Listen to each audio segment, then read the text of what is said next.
Good afternoon.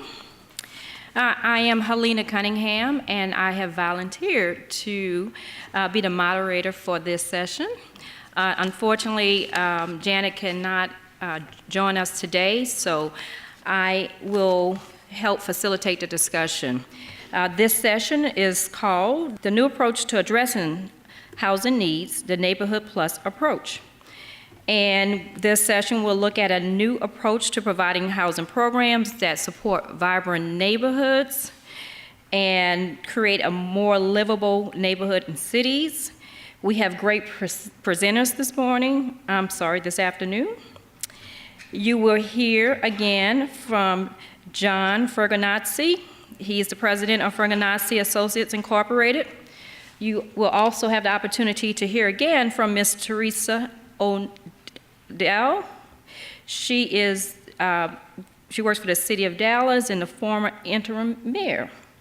And we also have Terry North with us. She's the president and CEO of Providence Community Housing. Both Teresa and John will piggyback today with their presentation. They have a very interesting presentation that they will get started with first, and then we'll follow up with Terry. Terry will provide us with a case study on the Lafitte housing development in New Orleans. And then afterwards, we will have time for questions and answers. So I will ask each presenter to get started, and before you do, if you'd like to tell a little bit about yourself and background, that would be helpful. Thank you. Hi, good afternoon. My name is Teresa O'Donnell, and I am the Chief Resilience Officer for the City of Dallas. I've been in that capacity for about a month.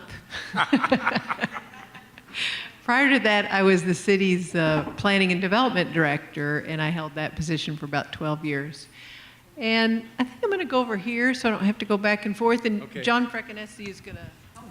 I am. I'll come over, actually. I think I've got a lav on. I'm John Freganesi, and I'm a planner. Many of you here from Baton Rouge know me. I've been working here since Louisiana Speaks, about 10 years. I've known Ms. O'Donnell for many years. Long time. And we did many projects together in Dallas. This is the latest of a very productive friendship. Yes. So, here's your clicker. Oh, great. And Dallas, John and I are going to kind of tag team on this. This is a project that we worked on together. We started, only about a year or so ago. Right. To do a housing plan for the City of Dallas. I'd never done a housing plan. John had done a couple.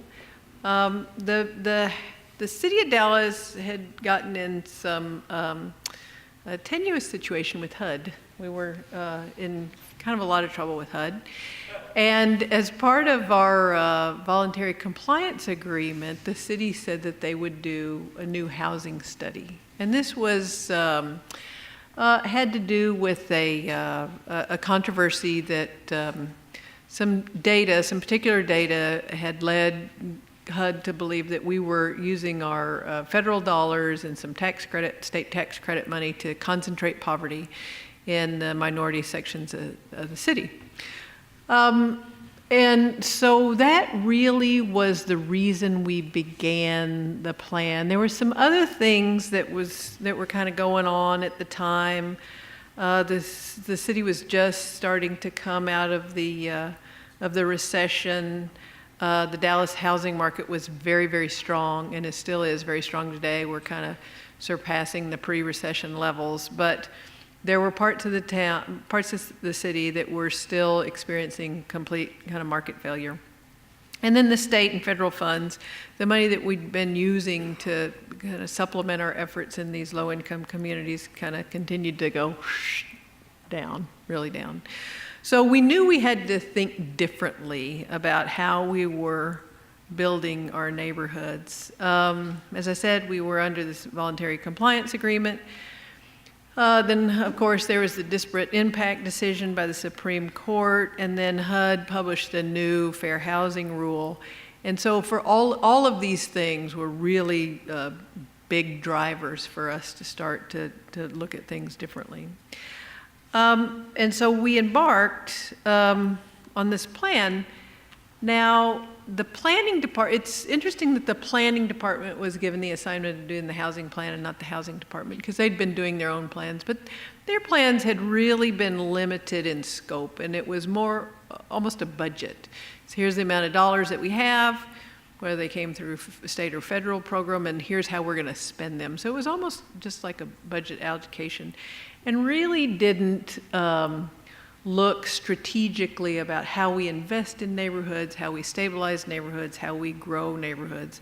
And I think that's the kind of the insight that John and I were able to bring to the plan, is taking a more comprehensive and a more holistic look at how we built housing. When you look at the amount of housing that the city controls with vouchers and other CBDG dollars, it's less than 2% of the market. So you really can't cause a shift in a behavior or a shift in the market when you only control 2%. So we really needed to look how we could be more strategic in our investment. And then the other big stakeholders in neighborhoods, like the school district or the faith-based community, and make sure that our goals and their goals were more aligned. Those were kind of the purposes of the plan. So with that in mind, with this comprehensive, holistic approach in mind, we started on a plan that came to be known as Neighborhood Plus, because it's not really about just siting housing in a neighborhood. It's, you can build a house in a neighborhood, but maybe that neighborhood's not going to change. So if we really were looking at those neighborhoods in Dallas that were on the tipping point, how could we influence those neighborhoods to start to regenerate and redefine themselves without displacing or gentrifying those neighborhoods?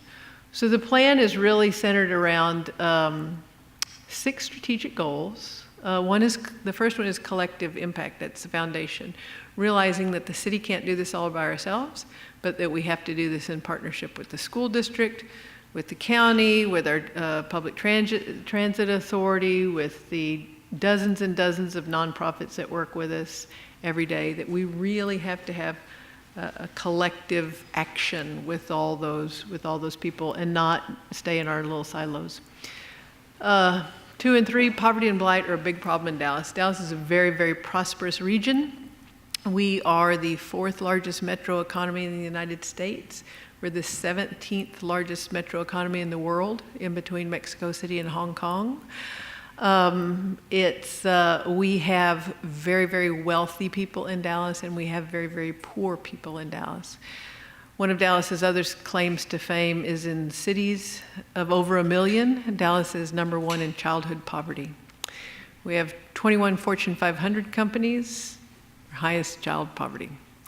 So we have huge inequity in our neighborhoods and in our populations. And we have a growing problem with poverty and blight, so those had to be addressed.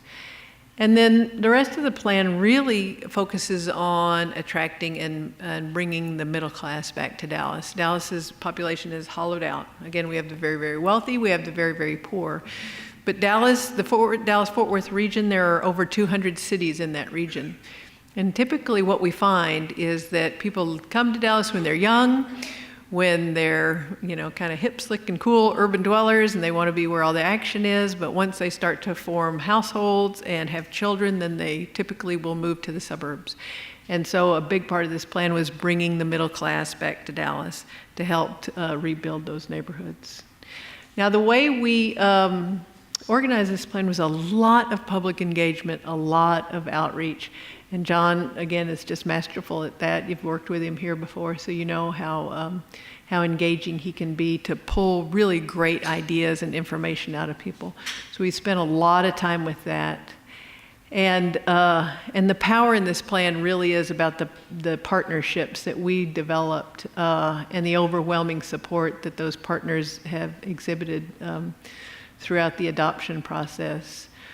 We engaged our school districts, some charter schools, a lot of the nonprofits, United Way, HUD was with us at every single meeting, our transit provider, We had about 70 very active, very engaged stakeholders that stuck through the entire planning process with us and became such advocates for the plan that the plan was adopted unanimously by the Dallas City Council just a couple of weeks ago with very little comment. But the foundation of this plan, the way we got started, was a really in-depth study of the trends and the patterns that were going on in the region, and that's where John's kind of expertise and brilliance comes in. So I'm going to let him go through some of that data with you, and then we're going to talk a little bit about the resulting plan. Great, thank you. Again, as Teresa mentioned, Dallas, you have to understand it in context of the region, which is actually larger. We looked at Dallas in the 4 counties in the core of the region, which is kind of the housing market for Dallas. It's a really tremendously vibrant economic engine. It's kind of unbelievable. I come from a fairly prosperous city. It pales in comparison. The forecast is for Dallas to continue to grow, and it has been true in the past for the Dallas region. And you can see the story here where the region is going to hit the size of metropolitan London, the size of metropolitan Chicago. It's going to be one of the largest metropolitan areas in the world. The county is going to be about 3.2 million. You can see Dallas is going to continue to grow, but it's basically like the center city of many places, grows a little slower, but that doesn't represent stability. There's a lot of churn, a lot of people going in and out of Dallas, as Teresa said. The interesting thing that you see when you compare ages, back in the 1980s, Dallas was actually a little older than Texas. The national age, they're all pretty close together. They've diverged tremendously. Dallas is a very young city, average age of just under 32. The national number is up at 37, going to 38, over 40. So this represents the fact that a lot of young people are moving to Dallas. And basically people move between the ages of 25 and 35. When you have a city that has a lot of in-migration, be it internationally or from domestic sources, you're going to have a much younger city. So that's what Dallas shows. And you can see here the change in the ethnic mix. In 1980, majority white. It's now about basically everybody's here. You've got white, black, Hispanic, Asian, and other, but mainly white, black, and Hispanic in approximately equal portions. And that is something that is a tremendous diversity that you see actually in many large Texas cities, many places in California, many places across the United States, this kind of diversity becoming the norm. The other thing, as a aging baby boomer, seeing our generation dissolve into nothingness is a little disparaging. But basically, you'll notice that right now, Dallas is about 23% millennials and 23% Gen X. And as you go into the future, this group becomes the dominant one. And they have, the Gen X is kind of a little bit of it, but these have very different attitudes about cities, about housing, about where they want to live, about how they get around, their access to technology. The baby boomers have been driving the suburban boom. This is really changing in the future. So cities and the way they operate really change. And you really see Dallas going through this change. Although a lot of the people in power tend to be the older generation, the younger generation has different dreams. And it's important for people in government to understand the ambitions of the new generation is not the same as theirs, and respect that, and modify their city so they're building the city of a new generation rather than the city of their own. I think one of the things you'll find if you do a lot of work in planning commissioners tend to think what the world wants is the world that existed when they were 10. And they had a tree with a swing on it, and they had a big yard, and they would play in the street with their friends. And you know, the fact that everyone doesn't want that anymore is really hard to get through. You have to really not design this for your memory of childhood, but what for the future is.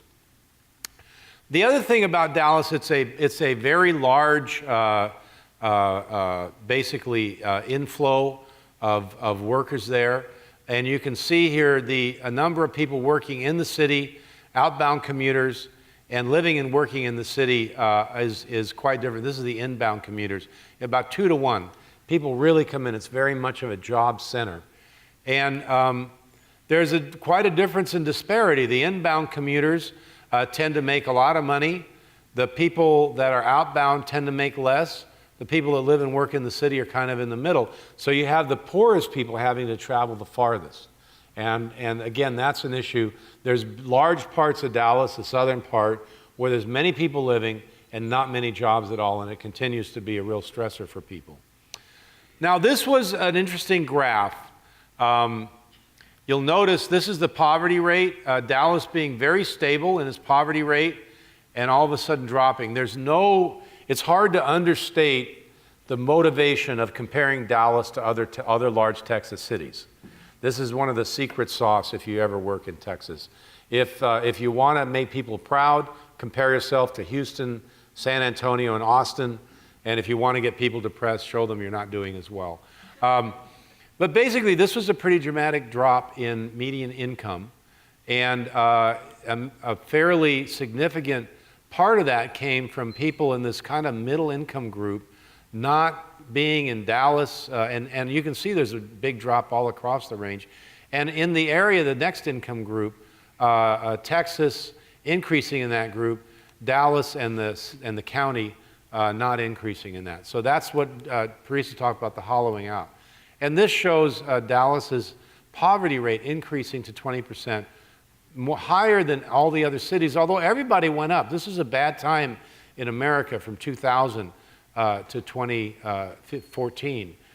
It was worse for Dallas than the others. So this really motivated people to think about what to do next. And so the next question was, what kind of housing do people want? And do we have adequate housing choice? Is there something we're missing that has this kind of hollowing out of the middle class? And so one of the things we looked at was, what's the supply and what's the demand?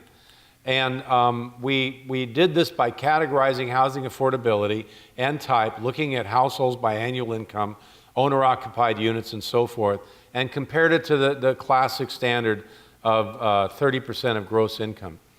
And you can see owner-occupied households, the only really affordable units that are down here are homes with no mortgages. And so this is people that are making, in some cases, less than $15,000 a year who own a home. And if you make less than $15,000 a year, that's what, $1,200 a month. And you can imagine getting food, paying for groceries, and so forth is really important compared to fixing the roof or doing maintenance or doing things like that. So you have a large pool of homeowners that maybe don't have enough to maintain their home. And then at the high end, you have a lot of households that make a lot of money, much more than they're paying for housing. People up here are really enjoying, if you do this in California and San Francisco, you'll see that these people are spending 30% of their income on housing.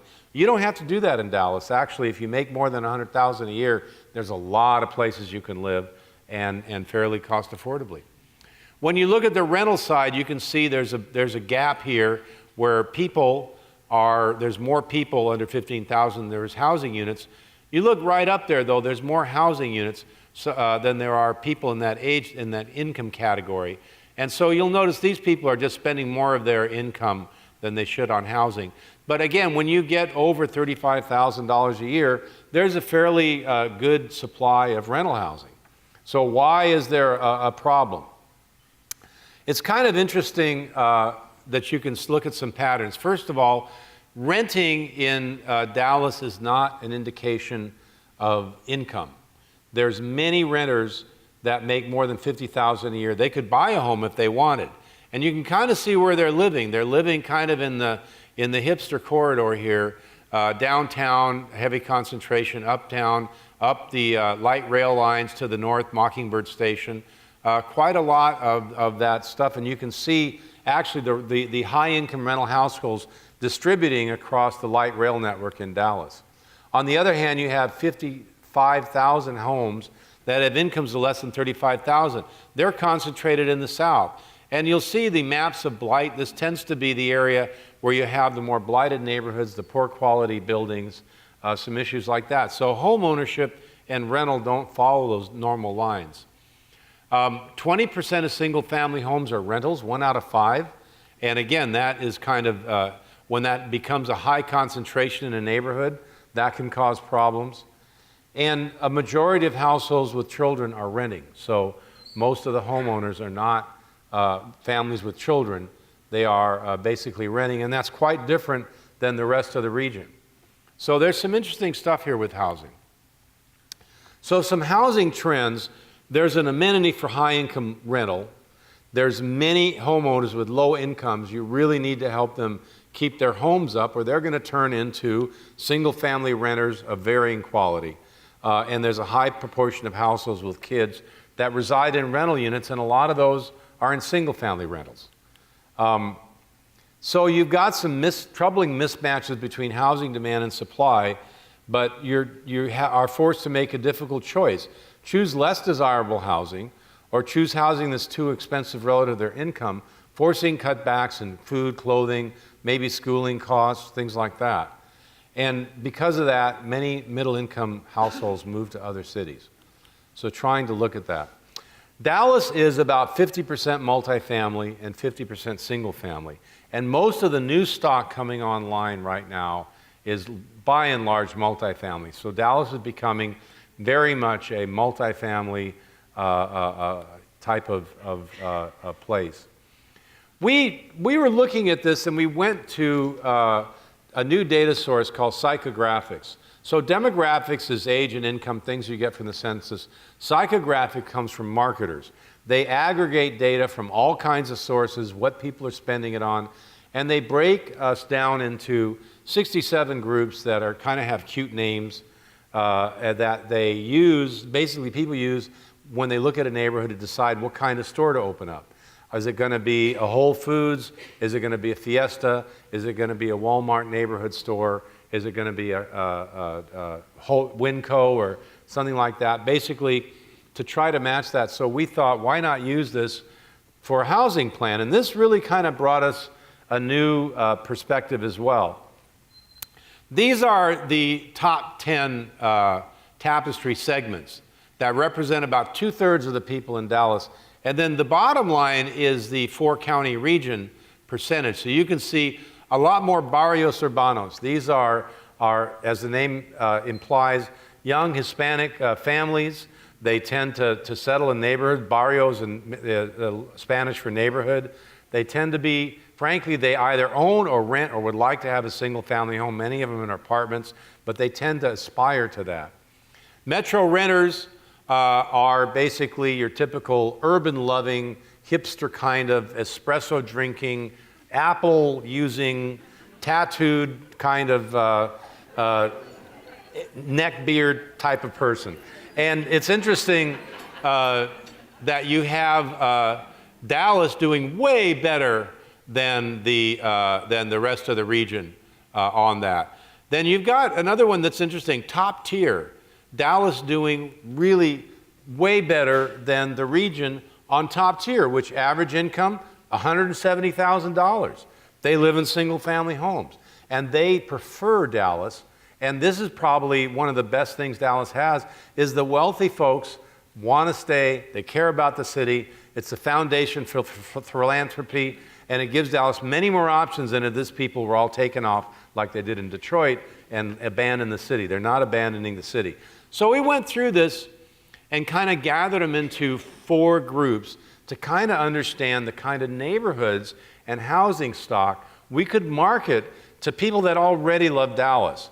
Rather than trying to bring a suburbanite in from the outskirts of Plano, talk them into living in Dallas. Look at people that already love Dallas and make it better for them. So one group, young diverse families. These are basically diverse elements. They're Hispanic and Asian typically. They tend to be young. They tend to have immigrated here either from other parts of the country or internationally. They're very ambitious. They start businesses at 3 times the rate of the regular population. They have kids. They're worried about education. They really are motivated to get ahead. Many times they have some obstacles to that. Urban-loving millennials, these are 3 groups that I just mentioned their characteristics. And they tend to really want the urban lifestyle that frankly makes the heart of a planner go pitter-pat, that they're people that love transit, they want to live in urban areas, they want to live in walkable neighborhoods. Dallas baby boomers, these are the folks that do like Dallas and want to live in that area. They're basically attracted to that, but again, to keep them happy, they have a certain lifestyle they want. Hardworking households, multi-generational households. And you can see that the barrios urbanos, families with kids, younger families newer to the city in apartments, but they tend to prefer single-family homes as renters. They own cars. They frequently carpool. They're very much in favor of transit and walkability. So they like their fancy cars. They buy big trucks. But man, when you get them in a meeting, they want things to be walkable in the neighborhoods because they're tired of driving grandma around and they want to let her go around. So they love soccer, energy drinks, things like that. And you can see they've concentrated in these areas. And this is one thing Dallas has. 1 out of 5 homes is a rental. It has many vacant lots. How many vacant lots did we count? 40,000 or something? Yeah. 40,000 vacant lots in single-family neighborhoods. You have a ready-built population to improve, own, occupy, and buy tight, close-in, single-family homes in an area that people would love. So that's a market there. The metro renters, you can see where they like to live. They like light rail. They like the centers. They like all these mixed-use districts we're building. That's going to be great for that. The savvy suburbanites live in the north primarily, and it's important that they get the amenities that they love and that they support the philanthropy in other parts of town. And then the hardworking families down here in the south, basically right around where the new colleges are. This is a place that there's all kinds of educational opportunities coming up. But again, these people really prefer a single family in-city situation. They want to live close to other family members as well. So we put together a housing needs analysis, understanding what we're going to need in the future. You know, multifamily is going to be a big part of it, but frankly, a big part to keep these people here is small lot, townhome, cottage, single-family homes. A lot of people want to buy a single-family home, and that's something that's true here in Baton Rouge, too. You have many 30-foot wide lots, and it's illegal to build on them. Let people build on them. They want to build homes. They don't mind if the lot's a little narrow. And I think that's a really important aspect of that. So key strategies for change, I think out of this were built strategies that really were tailored not to the standard housing model where you kind of get a batch of housing and distribute it by income. It's really tailored to what people want in their lifestyle, to the kind of neighborhoods you had, to what opportunities came out of those neighborhoods, and move ahead a multifaceted strategic set that really matches the population and what they want to try to actually not just provide what people needed in terms of housing, but what they wanted in terms of a neighborhood. So I'm going to turn it back to Teresa. Yes. So what John said, you know, we looked at the type of people who wanted to live in Dallas. We looked at our housing stock, and then we looked at the programs and projects that we needed to build a foundation for that. And so we came up with the 6 key strategies, or strategic goals. There's 23 policies, there's 77 actions, and they're all geared towards the types of things that John was talking about. One of the things that we knew was very important is this idea of collaboration, and that the city is not the only entity out working in neighborhoods. There's also the Y, the United Way, faith-based organizations, the bus system, and so we had to figure out a working model for that. We work pretty well inside City Hall ourselves, but when we're working with the school district and the transit agency, things start to kind of break down. So that's... One thing I wanted to say, Teresa, it was amazing how motivated these people were. Yeah.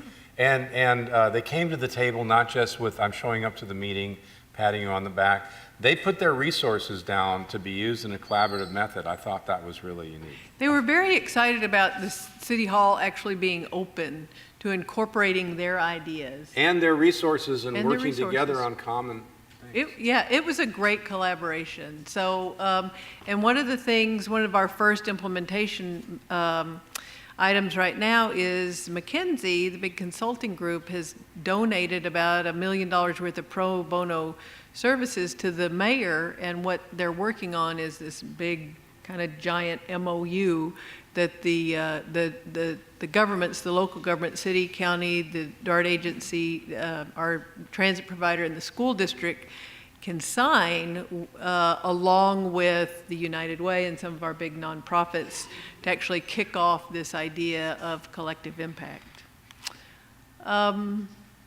Increasing, working on poverty, those poverty numbers were pretty shocking for the mayor and the city council, and they wanted some very real, actionable items that they could get to work on quickly, understanding that poverty is a national phenomenon, and it's going to be difficult to do anything in terms of the short run, but we could do little things. Like the council is taking up next week an item that all city workers or all contracts that are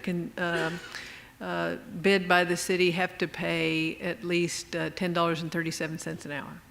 So not quite the $15 that Portland's doing, but these little kind of incremental steps to start to alleviate poverty. But one of the things I really liked about this was because you had all those people there were people that worked with poor families, Yes. and they talked about the challenge of childcare keeping them in poverty, and that when you facilitated childcare, that would lift them out of poverty, and that helps improve the neighborhood and helps the housing issue. So Right. I thought that was one of the real benefits. And like John said, transportation. Some of the poorest people are having to travel the longest distances to find jobs. And so improving the connections with transit and improving a connection for childcare is really crucial in helping people climb out of poverty. Again, I kind of talked about some of the startling statistics, and it's something that the mayor has made kind of a foundation of his work, and he's committed to finding ways to turn this around.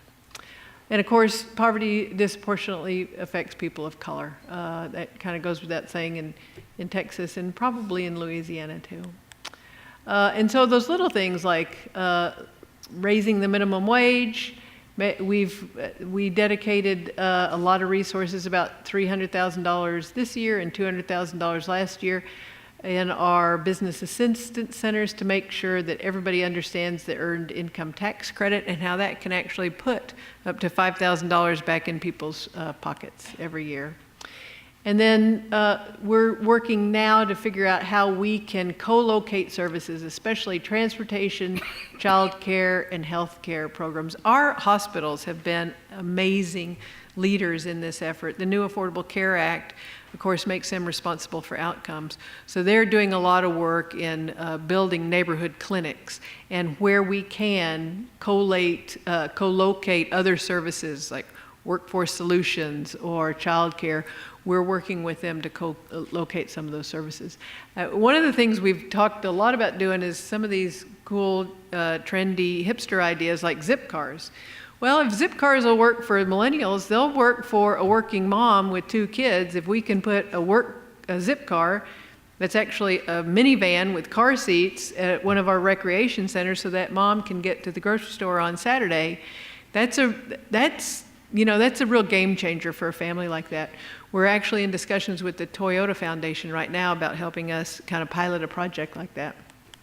I hadn't told you that. That's pretty cool. No, that's great. Yeah. And then really looking for career paths for people to go from $10 an hour to maybe $15 an hour to maybe $20 an hour. One of our cluster industries, again, is healthcare. Those are really good paying jobs for skilled worker type people. People that can get in at an entry-level position and through certificates and training really build their earning capacity. So looking for ways to do that. We've also been partnering with DISD and our own library to look at early childhood education because we know how important those first 5 years are for kids. And then a lot of our, like John was saying, we have about 7,000 blighted lots in Dallas and about 45,000 empty lots. So we're looking to, our attorney's office is very involved in finding ways to take those lots through a foreclosure process so we can get them back onto the tax rolls and get them into productive hands. And this is something that is really widespread in Louisiana. Adjudication is so hard. And then you do have a lot of these adjudicated lots, and it's very difficult to be able to replace it. And part of that sometimes is the zoning is suburban, dropped on lots that were originally designed for a shotgun house. And yet a shotgun house is just what people want nowadays, especially closer in, especially these young folks that are going in. So kind of establishing a match between the supply and what people want nowadays is really important. And one of the real basic fundamental things about this is just knowing where these lots are. Your own city might not have a registry for vacant or abandoned lots, and it's really difficult to get a handle on this problem unless you know where those lots are. So that's been one of our early initiatives too. And then have a blight coordinated program at City Hall. You know, blight is one of those things that is market failure. The market's not going to correct blight. That's something that the city has to do. And we didn't have anybody really in charge of blight. We had code enforcement would do a little piece, and our real estate department would do a little piece, and the community prosecutors would do a little piece. But nobody was really taking charge of blight. And so now we've started to work on that. That little sign there on that dilapidated house says for rent. I mean, our minimum housing standards hadn't been updated in 20 years, and those are going to council next week. So again, taking some proactive steps towards getting this problem solved, and then getting those properties and getting them back into useful, productive hands. I thought it was really interesting, the analysis you guys did to target the High impact landlords. The high impact landlords. We would use the S word, landlord, but we're not. Slumlord, Yeah. But you might want to talk a little bit about that little story. So we did this really interesting study with some folks from Code for America. They're really great if you haven't used the Code for America guys before. But they looked, so we did a study. We looked at all our vacant properties, and we looked at we looked at properties where the appraisal rate was lower than the improvement rate, right, and lower than the neighborhood average. And then we looked to see if the mailing address for the taxes was different from the home. Because Right. we're looking for slum landlords, and we didn't have a slum landlord registry, right? So we kind of ascertained through some various data sets that.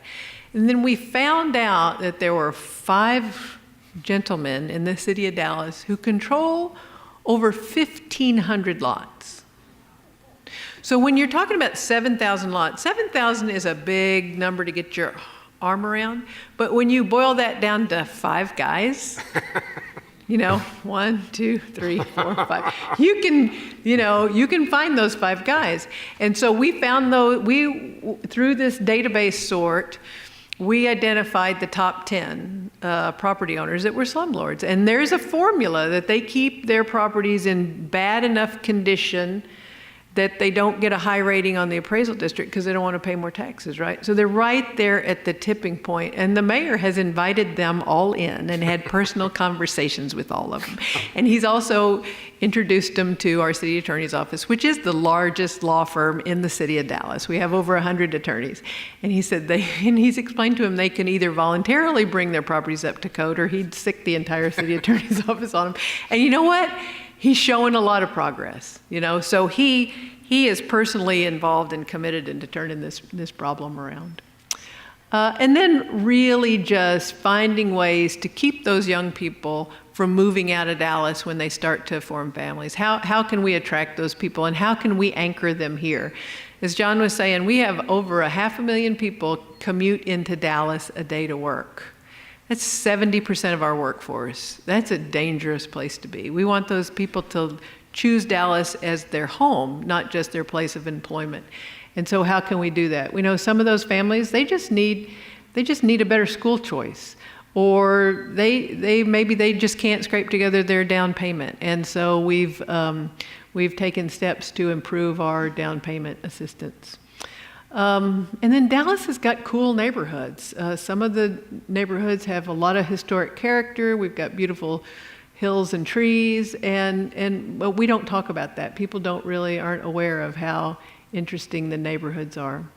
DISD is a big barrier to a lot of families in living in Dallas, and we've partnered with them to develop some new choices for public school parents in Dallas that I think is going to, in fact, they've got a big bond program on the election today, a $1.6 billion bond program. So home improvement programs for homeowners, we're going to start a program like that pretty soon, and then investing in some neighborhood amenities. I'm sorry these slides are kind of wonky. They didn't, when I emailed them, the formatting went off on the... A little bit, yeah. And so then, since the recession, credit has really tightened. A lot of people aren't eligible for mortgage loans. Our housing department is working right now to develop programs to kind of reach a broader range of potential home buyers and make sure their credit's in shape, and with some down payment assistance, maybe get them into their own homes. And we're starting to see a lot of infill. We're starting to have a lot of progress made. This was a slide John did, about 5 or 6 years ago? Well, we did, the bottom line is the buildable lands inventory from 2004 when we did the comp plan. Yeah. And then we just went back and looked at Google Earth and found all these homes had been built on what was vacant. Yeah. So we're starting to see really great infill. And then, like John said, Dallas specializes in the 3,000 square foot ranch and a 10,000 square foot lot, and that's just not what families are looking for today. And so, looking at our zoning ordinance and our planning regulations to make sure that we can allow different types of products to be built, smaller, mixed use, more cottage style homes, because that's what's really selling. And then there's still a big housing gap, especially for working families that up to the $200,000 range. And so the City Council's Housing Committee is starting to work on options for that. And then maybe do like an affordable Street of Dreams programs to show that you can build high quality affordable homes, and it's kind of not scary to middle income people. Mortgage assistance, we've talked about that a little bit, making sure people are ready to go out there and get those loans. We still have a much higher rejection rate for minority buyers in Dallas than we have Caucasian buyers, and so that's something that just absolutely has to be addressed. And then, again, like John was talking about, making sure all of the rental housing is of a safe, sanitary, and decent condition. And perhaps doing it within a quarter of a mile of a DART station. Right now, to own a second vehicle in Dallas, it's about $12,000 a year, and that's a lot of money that if a household didn't have to spend, if they could get their transportation needs met through transit, it would save them a lot of money. We've strengthened our multi-tenant inspection program, and we're initiating a single-family inspection, which in years past would never have gotten approved by the City Council. And the condominium rental is your huge problem, because Falls who do you through the call? cracks. Right. Yeah, how do you get a hold of it? It's one thing to get to an apartment complex where you've got one person. Right. Condominium rentals. Very difficult, yeah. So, and then improve design standards for multifamily development and encourage those developers to create more communities, more open space, things that work for families. It's very difficult for families to live in multifamily in Dallas. This has gotten some attention from the development community that we're requiring any public subsidy, a project with any public subsidy would now be required to provide 20% affordable units. And of course, the development community is not happy about that. but there's a strong push on council to make sure that happens. And then see how we can work creatively with our transit provider and the housing authority to make sure that we have publicly owned land. If there is publicly owned land near transit, that it be used for TOD and transit dependent, people that are transit dependent.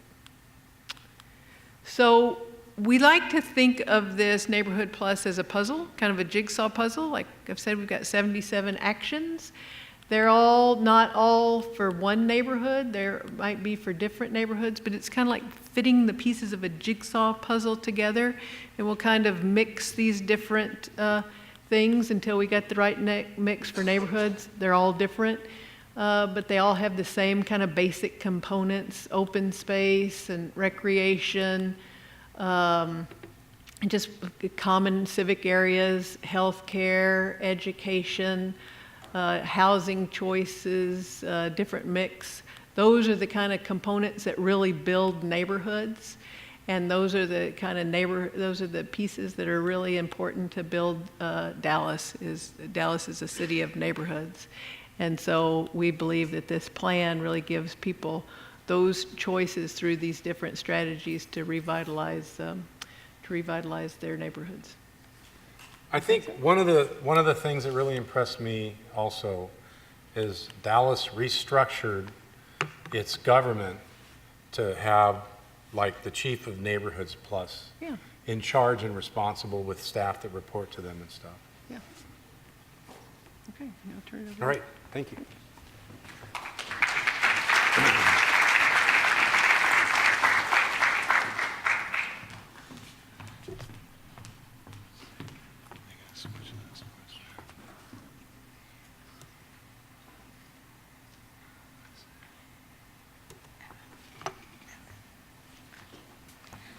Hi, everybody. I'm Terry North. I'm the CEO of Providence Community Housing in New Orleans.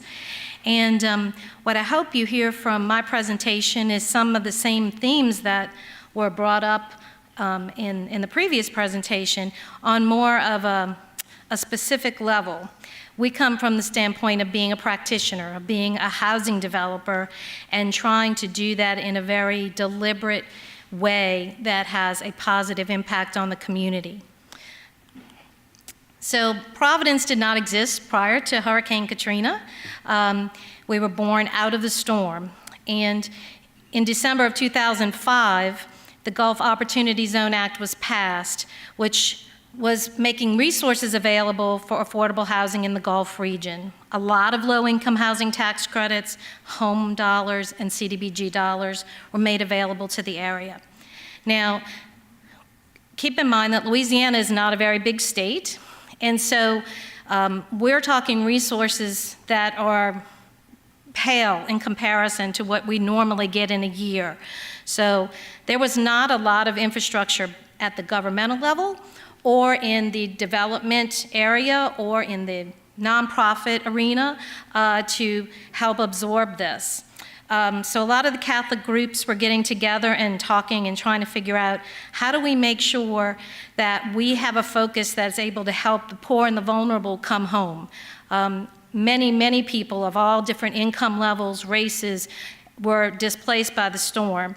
But as you well know, that is hardest for the people who have the least to make it back home.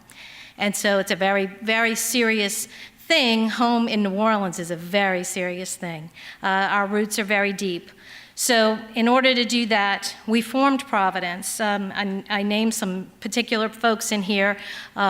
Jim Kelly, Charlotte Bourgeois, myself, worked with Father Michael Jacques, and we formed Providence, and we met with Enterprise Community Partners very shortly around the time we began to start talking about forming Providence. And that's very key when we get into the case that I'm going to present to you about the project.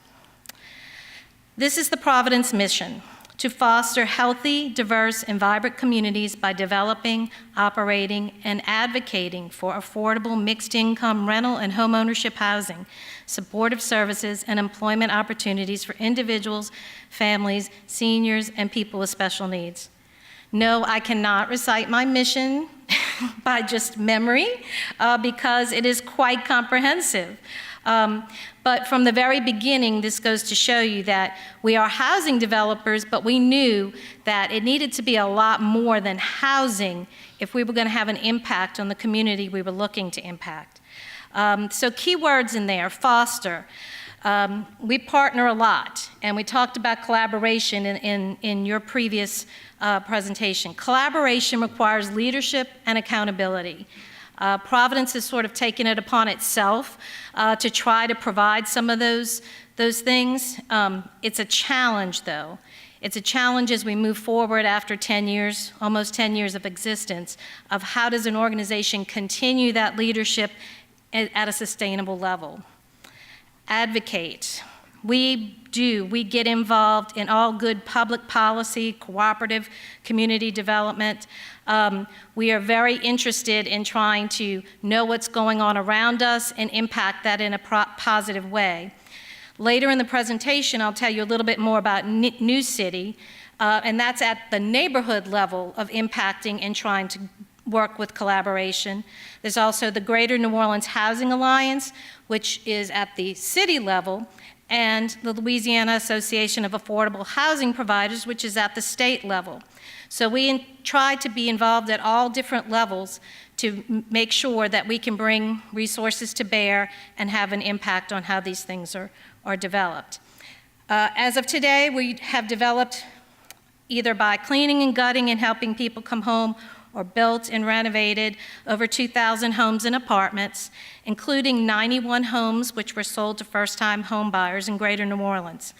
And we also operate Sojourner Truth Neighborhood Center to connect residents to supportive services and employment services. So this is sort of a timeline. I'm not going to go into it in all the detail that's listed here, but basically, HUD decided to raise 4 public housing complexes in New Orleans post-storm. And the HUD secretary HUD chose Providence and Enterprise as a group, that's why I introduced Enterprise earlier, to redevelop the Lafitte Public Housing Complex. So our approach, as we were chosen to do this particular public housing complex, which is in the heart of New Orleans, near the French Quarter, near the CBD, in a historic African-American community. Our approach from the very outset was a little bit different. We wanted to provide a right to return to the residents who lived there originally. We promised to replace all the affordable units within the neighborhood, and we wanted to consult with the people who lived in the neighborhood before the storm and those who were going to be living there afterward on how it would be built. So we took an approach of, we took a lot of time and effort and raised funds to be able to reach the people that lived in the public housing complex prior to the storm. They were spread all over the country. There were concentrations of people in Houston, in Baton Rouge, in Atlanta. We made sure we reached out to those particular areas, in some cases actually holding meetings in those cities to allow people to come and tell their story and what they wanted. It took for quite a bit of time before we actually signed a master development agreement with HUD and the Housing Authority. At that time, right around that time, a resident survey was completed of public housing residents, 35% of which wanted to return to New Orleans. This is just some pictures of what Lafitte looked like prior to our redevelopment. So our project is referred to as Faubourg Lafitte, and it is the Providence and Enterprise joint commitment. It was broken into 2 phases. The first phase is 812 units. There were originally 900 public housing units on the site of Lafitte. This first phase is 812 units, but again, going back to mixed income, this will not replace all the affordable units that have been lost. So phase 1 is supposed to put out some 376 affordable rentals on the former site, along with 134 market rate rentals and/or homes for sale to make it a mixed income area. We would then move out into the community around there and do some of what you referred to, some of the infill and scattered site development to replace other affordable units and do some more market rate rentals, but predominantly we chose to do this with homes for sale.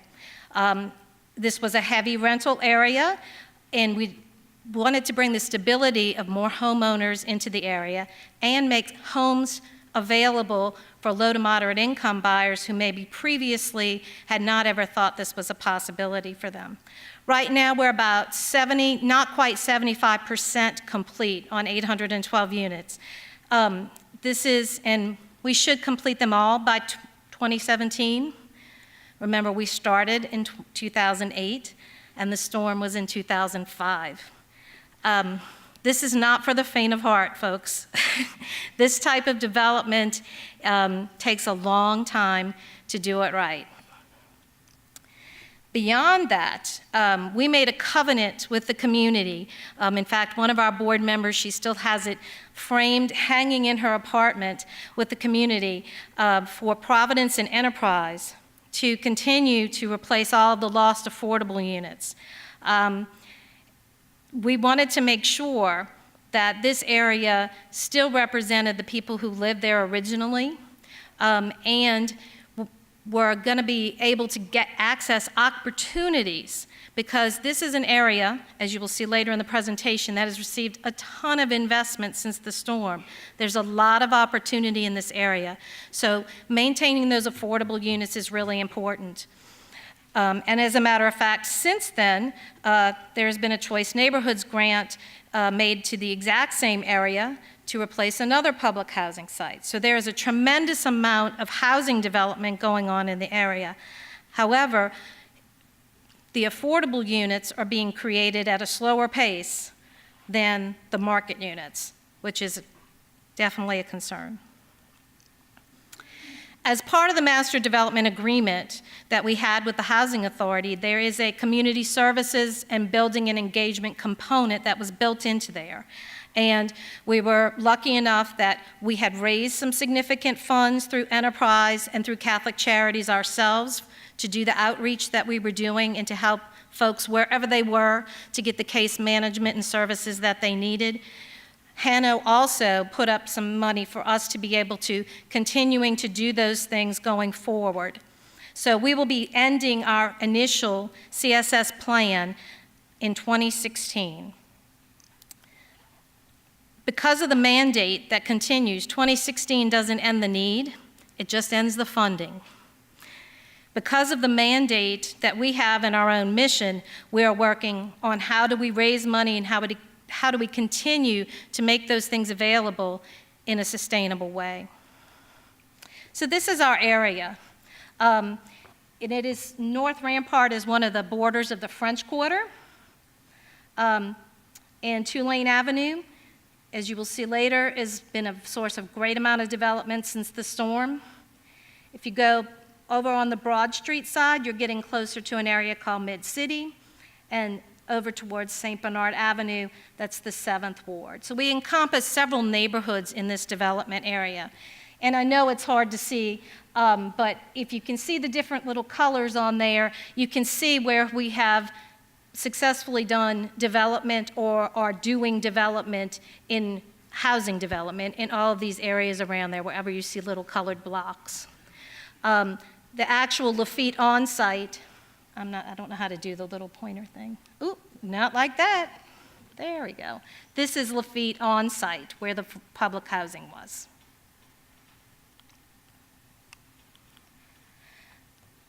This is some of what we have built since the storms. Looks radically different. Our residents and the people in the neighborhood said what we want this housing to look like is the rest of the neighborhood. And so we did our best to develop housing that fit in with the overwhelming area around it. Most of this area had single-family homes, some smaller complexes, maybe some fourplexes, doubles and singles, but not big complexes. So it was designed, the designs are intended to be mix in with the neighborhood. I always say it's a great compliment. Many people ride by and go, oh, I rode by Lafitte and I missed it. That was the whole point. It's not supposed to be noticeable. It is a part of the overall neighborhood. Some of these others are different homes that were either sold or scattered site development.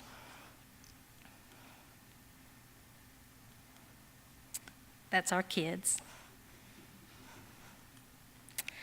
So, as you might imagine, there's been a lot of obstacles we've seen along the way, and this is sort of laying things out. When you plan, God laughs. And, you know, sometimes the things that you plan out and the way you think things are going to go is not at all how things go. You just have to keep persevering, and you have to find flexibility in the plan. If there's anything that I can give to Dallas or to any other city is that don't be so married to something, and don't put such a rule or a statute in place that you cannot ever change it, because it becomes a real serious issue. These things take so much time and effort and collaboration that it is difficult to try to get things done. And then circumstances have changed. So in our case, it took a long time before we were able to actually have the site demolished. There was a lawsuit. There was a lot of protest. And the protests were mainly about knocking down the housing because there's been a history of knocking down public housing and not being able to replace the units for the affordable units. So our commitment to replace those units was very important to us, especially with the folks that were concerned about that with the demolition. So the site did not get demolished until October 2008. You might remember that the economy tanked big time in the fall of 2008. So it made it very difficult to sell tax credits. There were no tax credit investors that were dying to buy your tax credits by this time. And in the case of Providence, we had done several other projects and were quite extended as far as what our capability financially was. So we were lucky enough to, in order to attract investors, we did add L&M Development, a for-profit developer from New York, to our team, and they helped focus on the on-site project. So once again, sometimes in order to keep your eye on the prize, if your goal is one thing, you really have to then decide you're going to give something else up. Sometimes that's money, sometimes that's control, but if you're going to get the actual goal accomplished for the people you're trying to serve, you give those things up.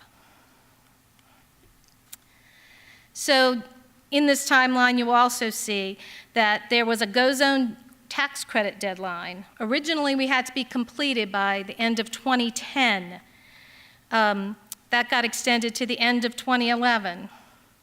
But given the circumstances we were in with the economy and everything else that we faced, that timing did not allow for us to complete our project or complete the work that was supposed to be done with the tax credits. So tax credit funding for 100 of the on-site units and 154 of the off-site units were lost due to that deadline. So back to the drawing board. How do you keep your commitment? How do you keep looking for how to continue to build?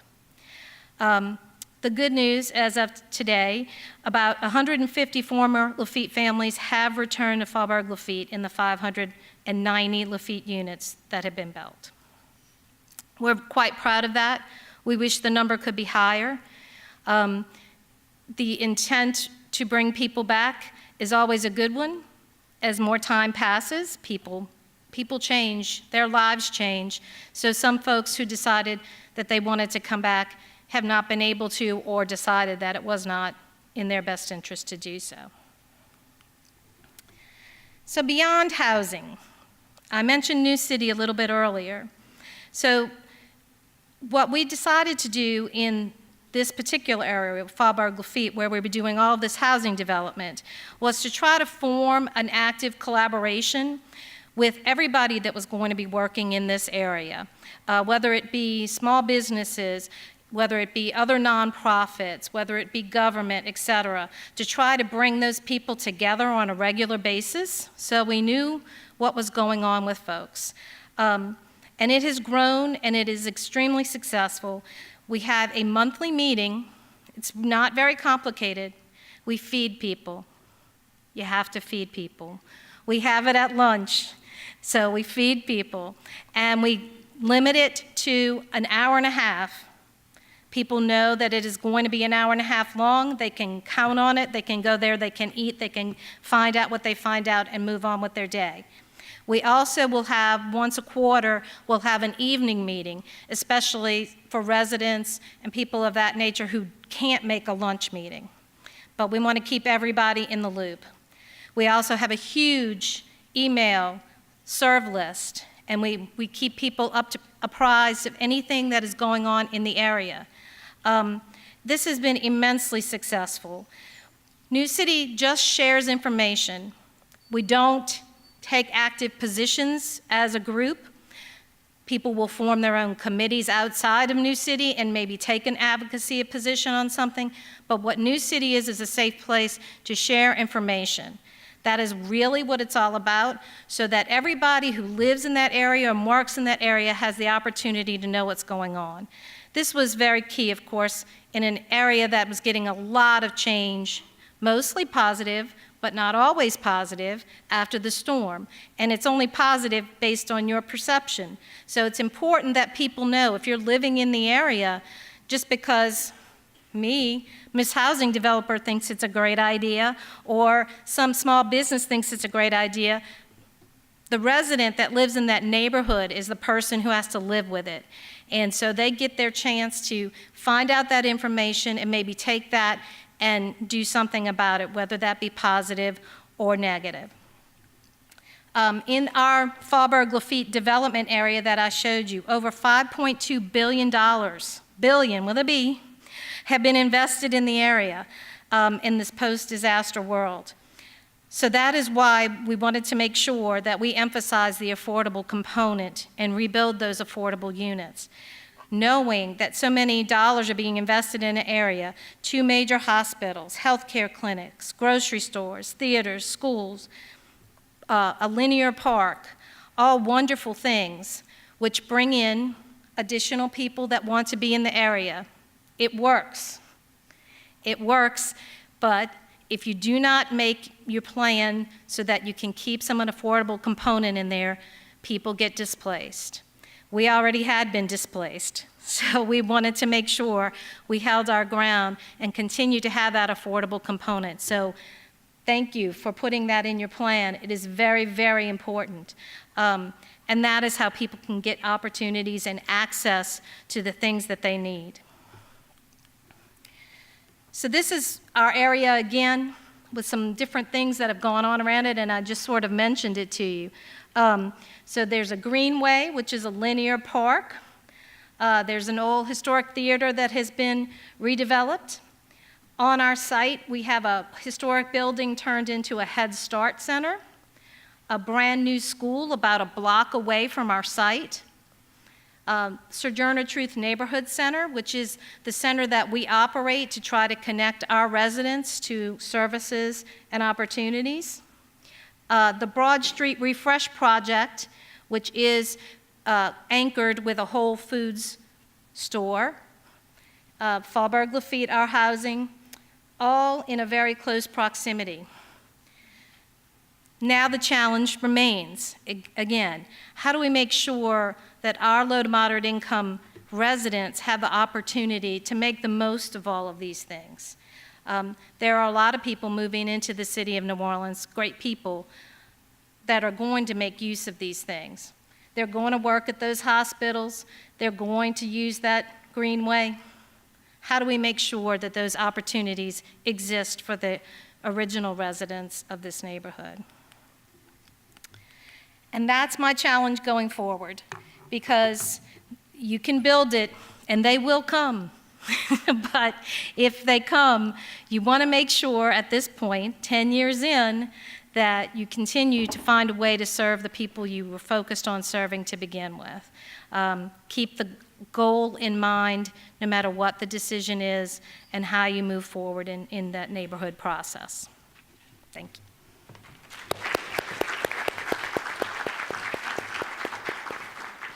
All right. Thank you, Terry and John and Teresa. We do have some time for questions, and I think I will get started. And it's going to piggyback what Terry just left off with. I want to know, when you're planning the super neighborhoods, how are you balancing gentrification as well as the concern for concentration of poverty? Anyone? So in Dallas, some neighborhoods, usually the affluent ones in the north, have really good neighborhood organizations. They get the word out to their members. People know what's going on. They're represented very well at City Hall. But usually in the lower income neighborhoods, there's a lack of social cohesion. Well, let me say formal social cohesion. And and they don't have good representation at City Hall. So one of the things that is one of our immediate actions is to start working with neighborhoods. And really, we're going to ask some of the neighborhoods in the north to mentor the neighborhoods, because we don't think City Hall has all the answers and everybody does things differently, but to ask them to mentor and help us grow some neighborhood associations in the south, and then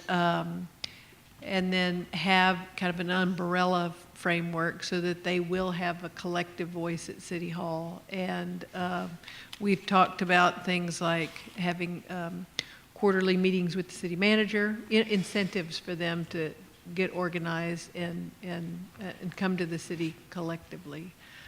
So we think that kind of formalizing that social cohesion that already exists in a lot of neighborhoods, whether it's in churches or just in kind of people knowing one another.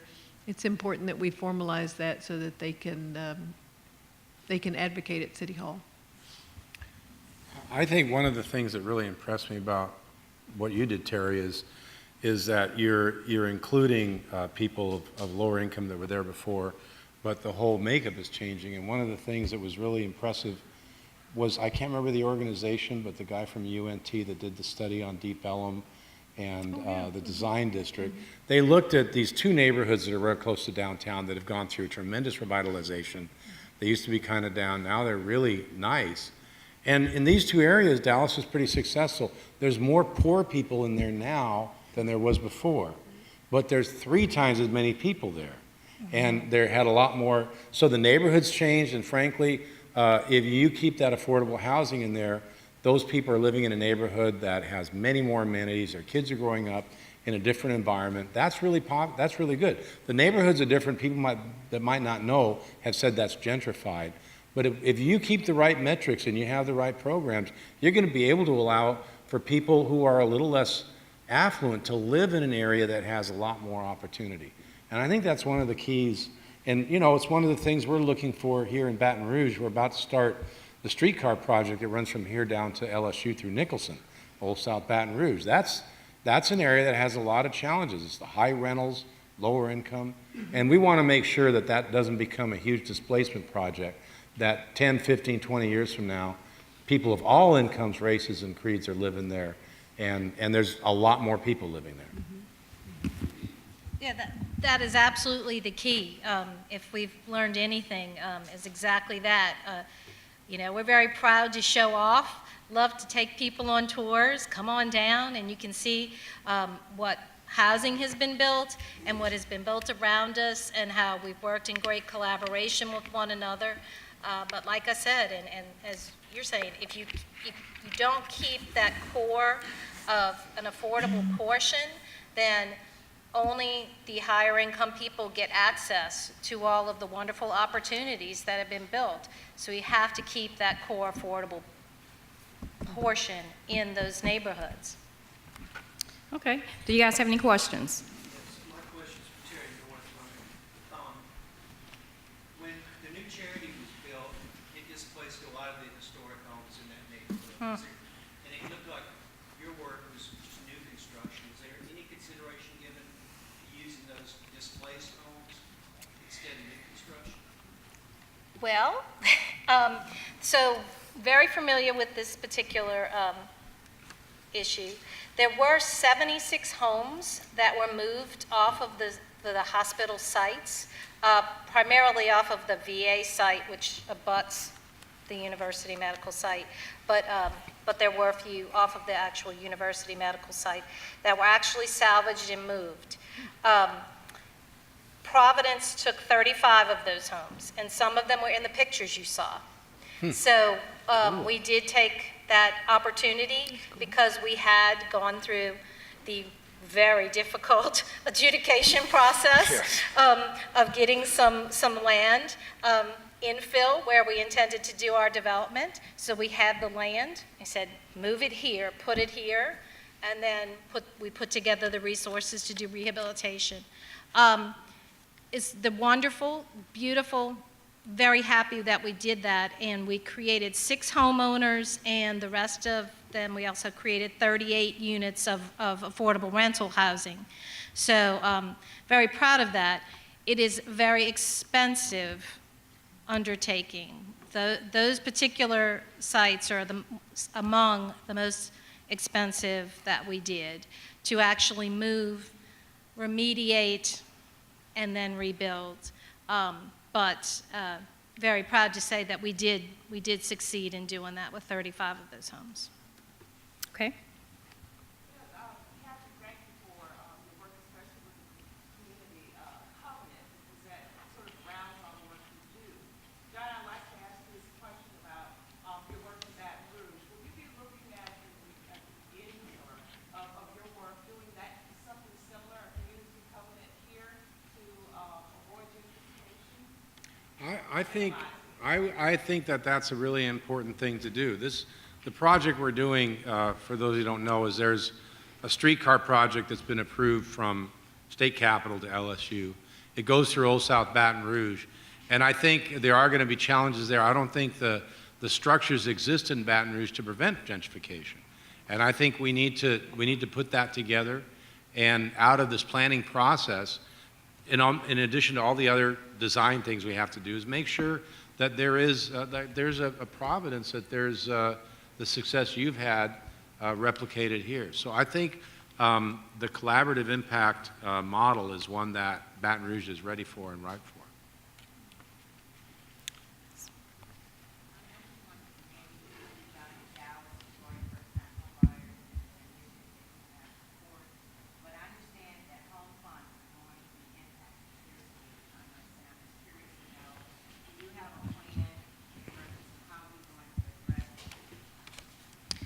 Well, So- that's a great, Let me repeat the question. The question is what is addressed regarding the Neighborhood Plus program as it relates to home ownership. There's a substantial reduction in federal funding, particularly with the home program. And the question is, what are your plans in the event the funding is not available? and I think Terry made a really good point about, different types. You get a different bang for your buck depending on your assistant. So rehab and historic structure, especially if it's moved off-site and you can't get historic tax credit, is very expensive. If that's a value and you want to set aside a portion of money for that, that's great. We've done a lot of new construction through our Chodos in Dallas, but that also is very, very expensive. We will usually invest north of $100,000 for a house that hits the tax rolls at 80. So if you can do 4 mortgage subsidies as opposed to 1 new unit, it's really taking those dollars and thinking about how you can not only reflect the community values, but get a little more mileage out of your dollar because those subsidies continue to decline.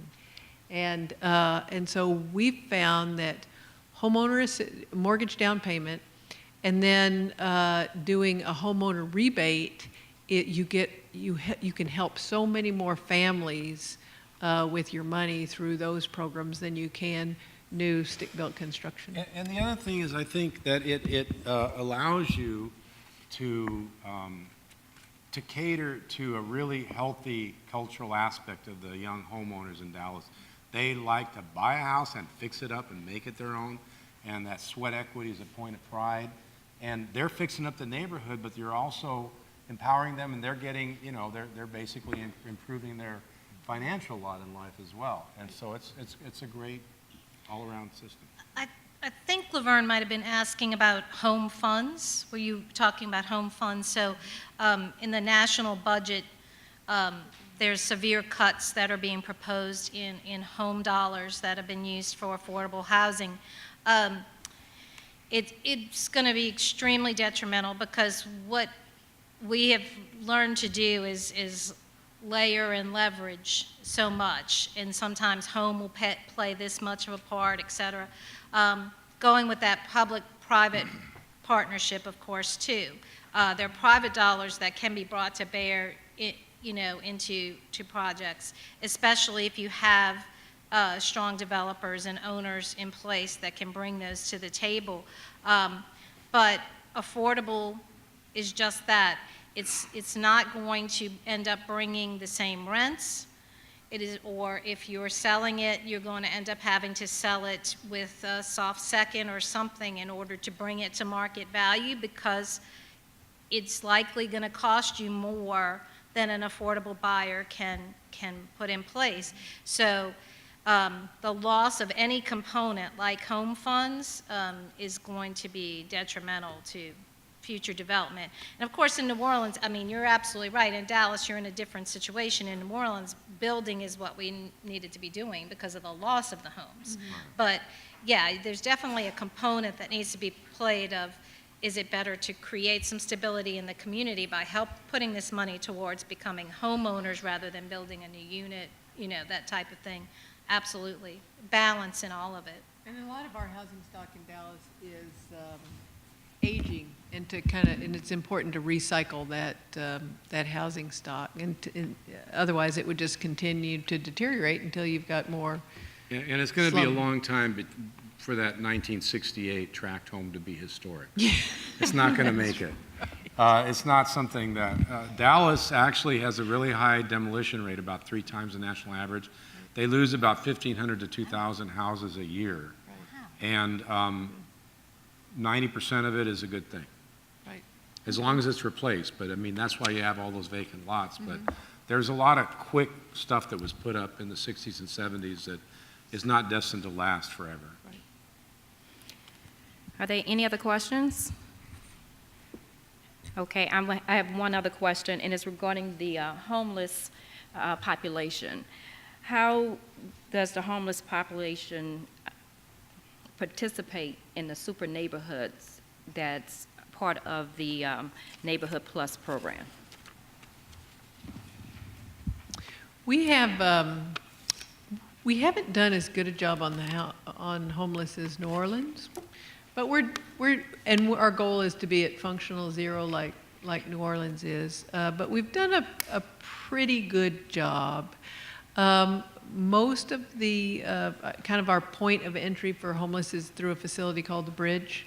It's where we contract that out with our Metro Dallas Homeless Alliance, kind of an umbrella group that services the homeless population. And so they do a really good job of kind of representing the homeless and speaking for the homeless. And we have a new continuum of care director, Cindy Crane, who's just doing some amazing things. So I don't have a specific answer for you yet because we've had some turnover there with Cindy, but she's a very impressive woman, and that's a project that we'll be working with her. We have probably about, I would say about 5,000 kind of chronically homeless people that, depending on the weather conditions and the time of year, they're just shelter adverse, and so that continues to be a challenge for us. Okay. All right, guys. Any other questions before we conclude? Yes, sir. This is for Teresa.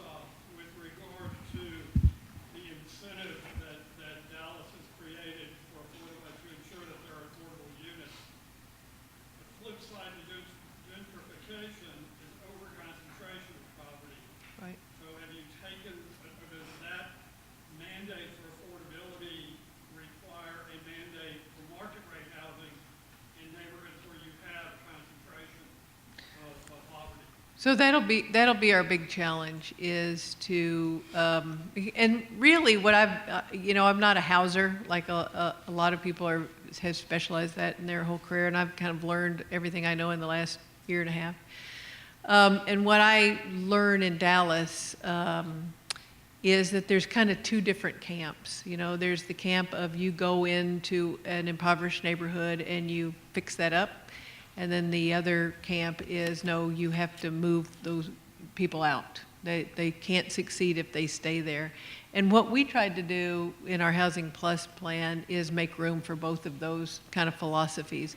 Because sometimes I think it's kind of a cultural thing. It seems that, especially in Dallas, Latino cultures want to stay in their neighborhood. They want to stay near grandma. They want to stay where their hairdresser is. They want to stay where their church is. African American, some of those neighborhoods have been in poverty for so long and so many generations. They want a housing voucher to the north side. And so what we tried to do was create enough room in that strategy so that all of those philosophies are represented and that we have kind of strategic actions to make progress on both fronts. I think that makes the most sense because there's no one answer that works for everything. The one thing that I think is important for being able to help people raise themselves out of poverty is access. So it doesn't really matter if, in the case of where we were building, it was more of a poorer neighborhood that is now, you might consider, more gentrified because there's more resources that have been in there and more market rate housing that has been in there. But with everything else around it, if you retain the affordable component, the people have access to good services in healthcare, groceries, schools, et cetera. So if the city was doing a plan where, and transportation is another key one that we really I haven't hit upon. If the city was doing a plan where there was transportation going into a certain area, if there is plans for future development of things around there, then it's just as fine to rebuild that neighborhood. They will have access to everything that makes a neighborhood worth living in. But if it's going to be isolated, I think some other cities have found that has been one of the major issues. I know San Francisco has found that to be an issue where they built a lot of their affordable housing very isolated. And then no resources go out that way. So how do you get folks to the schools, to the things they need? It becomes a big issue. Okay, that concludes this session, and I would like to thank the panel for being here with us today. So let's give them a round of applause.